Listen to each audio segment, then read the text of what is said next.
terima kasih Bu Putu dan juga Pak Laksono. Tadi menyambung paparan tadi ya, sebenarnya mengapa sih muncul Sonjo, dan di dalam Sonjo ada Sanjo Legowo sebenarnya. Nah, yang kami lakukan di Sanjo Legowo itu adalah menyatukan rekan-rekan dari lembaga donor, terutama lembaga donor kemanusiaan, bisa Al-Aziznu, Al-Azizmu, dan dari lintas agama, kita bisa, dan lain sebagainya, kelompok Gus Durian juga ada di situ, itu kita kumpulkan.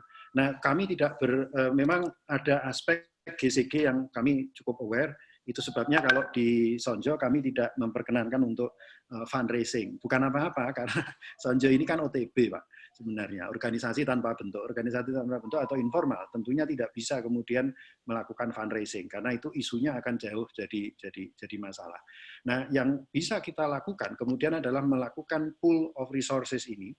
Lalu yang terutama yang kami lakukan itu sebenarnya hanya mendata saja, Bu, melakukan monitoring sebenarnya terkait who do what where when. Jadi misalkan Lazismu kita tanya, Anda melakukannya di mana, di daerah mana, bentuknya seperti apa.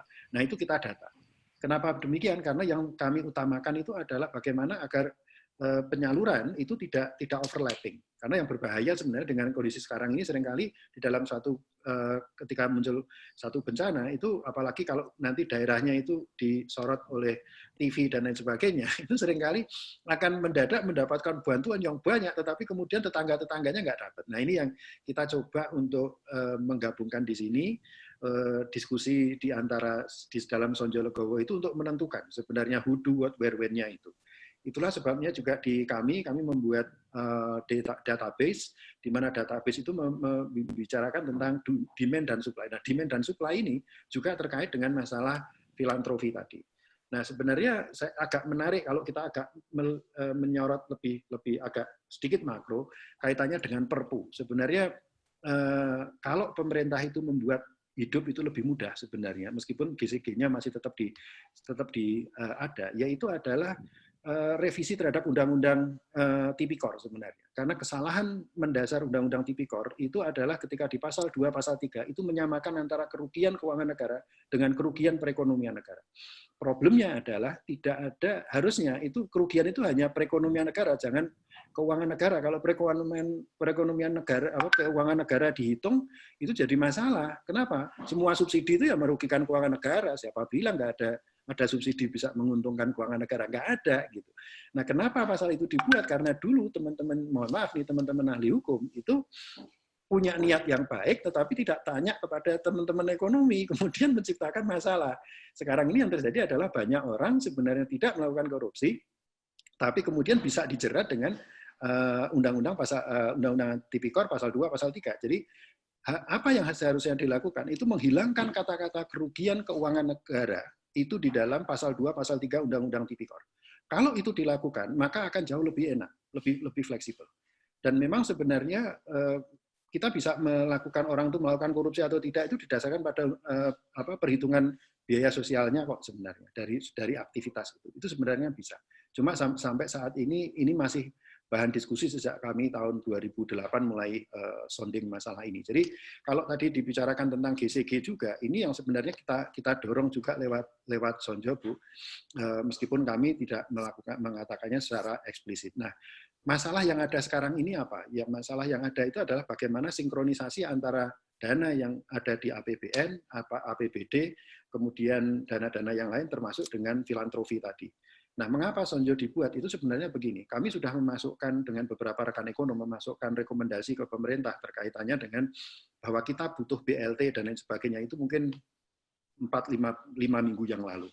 Pertanyaan saya ketika itu adalah, oke, katakanlah ini akan ada BLT, tapi BLT itu adalah akan terkena kepada masyarakat yang paling bawah, yang paling rendah pendapatannya. Cuma masalahnya yang menjadi masalah kita itu adalah data kependudukan kita itu tidak komplit, sehingga BDT itu, basis data terpadu itu sebenarnya ya masih banyak bolong-bolongnya juga. Nah, pertanyaannya kemudian adalah siapa yang akan filling the gap?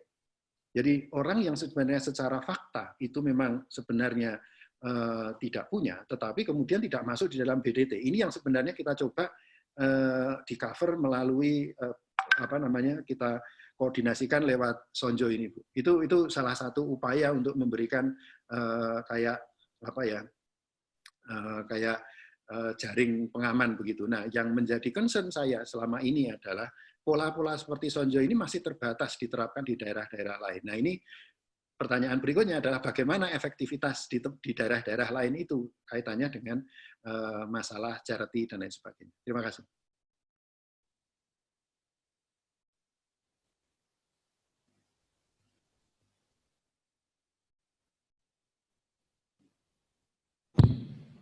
Halo Mbak Putu.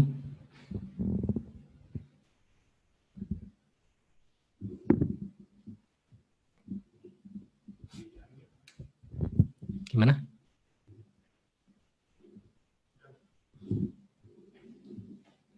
Halo Mbak Putu. Di unmute dulu Mbak Putu. Mbak Putu tolong di unmute dulu untuk mikrofonnya. Masih di unmute. Masih di mute maksudnya. Ya, ya.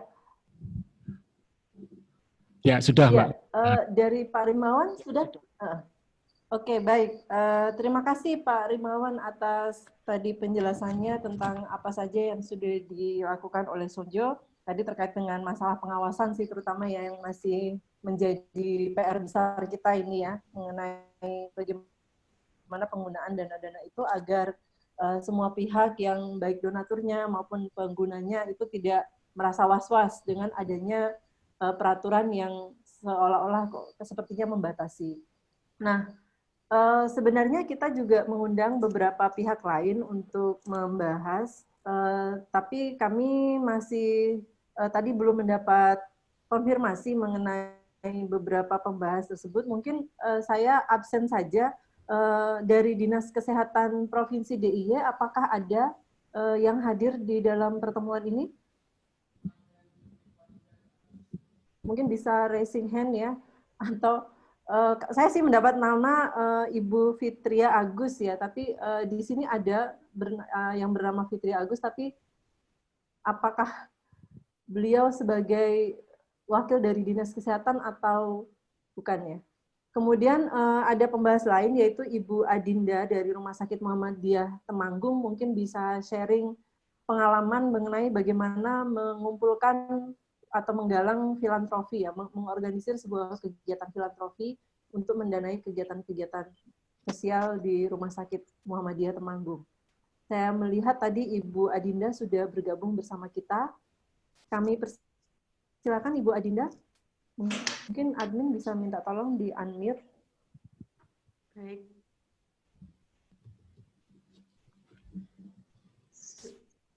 Sudah ya? Baik, ya. Terima kasih. Ya. Mungkin sekilas dari yang bisa kami sampaikan di Rumah Sakit PKU Muhammadiyah Temanggung. Seperti yang tadi disampaikan Dr. Jody, memang sudah mulai berdatangan yang ini model kelompok A, kelompok B yang orangnya banyak dan pengen menyumbang begitu.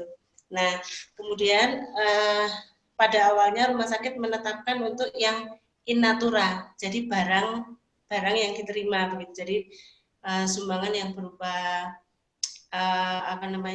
hazmat yang berupa yang bisa dipakai langsung seperti itu. Tapi ternyata belakangan masyarakat yang berminat untuk memberikan itu juga kesulitan mendapatkan barangnya begitu.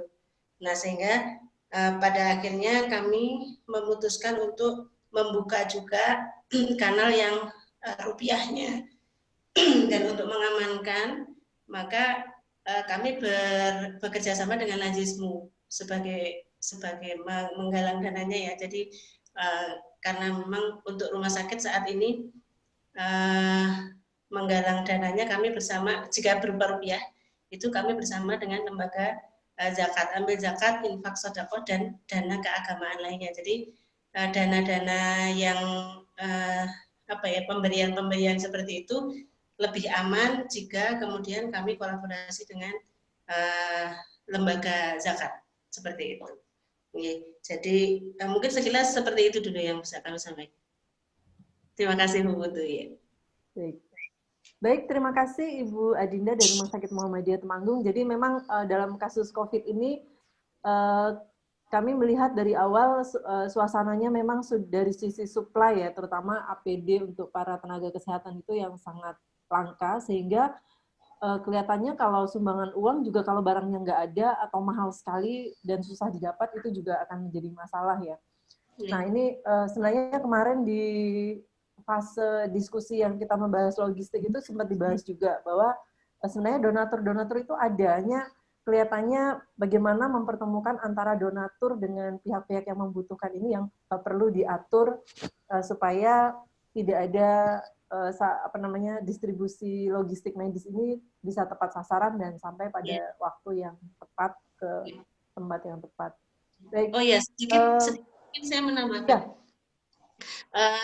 Kami juga selain secara medisnya, kami kan juga memiliki korps relawan. Jadi tim relawan yang ini sejak mulai sekitar November-Desember tahun lalu itu sudah dimulai. Nah, ketika ini terjadi, relawan ini sudah langsung bergerak. Jadi pergerakan relawan ini yang membuat kemudian donatur tadi berdatangan. Mereka melihat bahwa rumah sakit tidak bergerak hanya di dalam, ternyata begitu, tapi juga bergerak di luar rumah sakit untuk melakukan edukasi seperti itu. Sehingga support itu juga berdatangan dari mereka yang merasa bahwa oh ternyata supportnya tidak hanya berupa barang yang dibutuhkan, tapi juga tenaga-tenaga untuk melakukan edukasi, tenaga yang misalnya penyediaan jus jambu misalnya, simpelnya seperti itu, ada tenaga juga yang menyumbangkan diri untuk bergerak seperti itu. Oke, seperti itu Bu. Terima kasih. Baik, terima kasih atas tambahannya Ibu Adinda. Jadi pengorganisasian korps relawan ini barangkali tadi masuk yang disampaikan oleh Dr. Jody ya mengenai bagaimana upaya untuk filantropi itu ya, karena ini sesuatu yang terorganisir dan sifatnya cukup jangka panjang.